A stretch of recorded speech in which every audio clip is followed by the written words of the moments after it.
dalee na jàmm ci Sen Sport 221.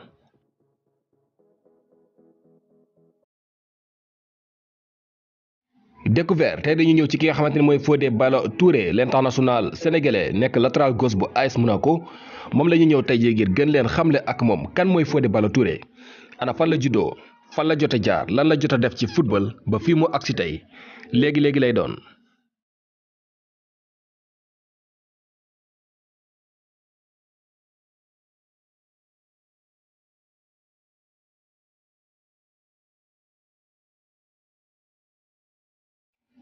turam dëgg mooy Fodé Ballo-Touré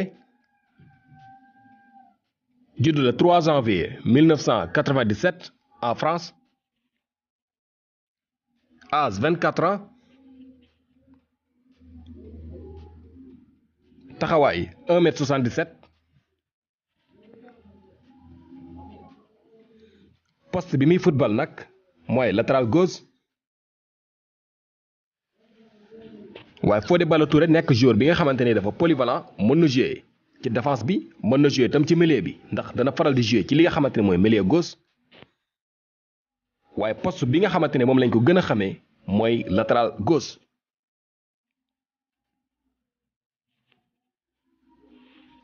club bi muy footballé ci jamono yi mooy AS Monaco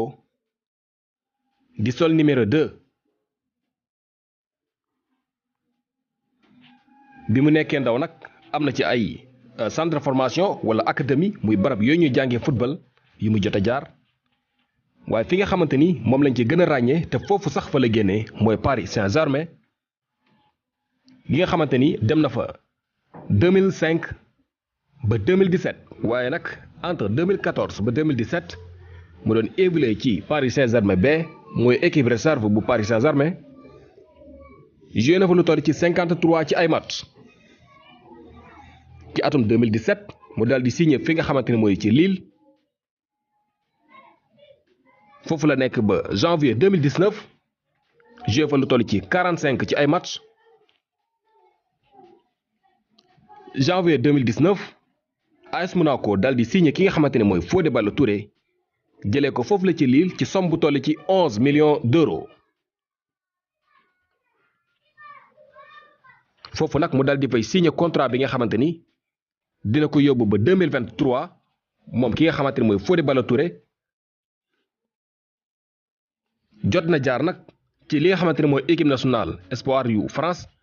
joué na ci U16 ak U21 ndax ci atum 2012 jàpp 2013 joué na ci U16 bu France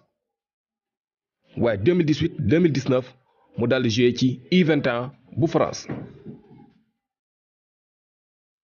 kon ki nga xamante ne mooy Fodé Ballo-Touré ci carrière am ci ñetti club yii la jot a jaar muy Paris Saint-Germain gi nga xamante ni foofu la ñu ko formé ak Lille gi nga xamante ni fa la njëkk a joué match mi njëkk ci carrière professionnelle am Lille googu mu joué fa lu toll ci 47 ci ay match am fa 2 passes décisives ak club bi nga xamante ne fa lay évolué ci jamono yi muy AS Monaco joué gum na fa lu toll ci 65 ci ay match am fa lu toll ci 6 passes décisives. ci mois de mars ci atum 2021 ki nga xamante ne mooy Fodé Ballo-Touré dal di am convocation bu njëkk ci li nga xamante ni mooy équipe nationale bu Sénégal ci match yi nga xamante ni mu ngi ñeel éliminatoire CAN 2022 yi ñu war a amal foofu la ca Cameroun.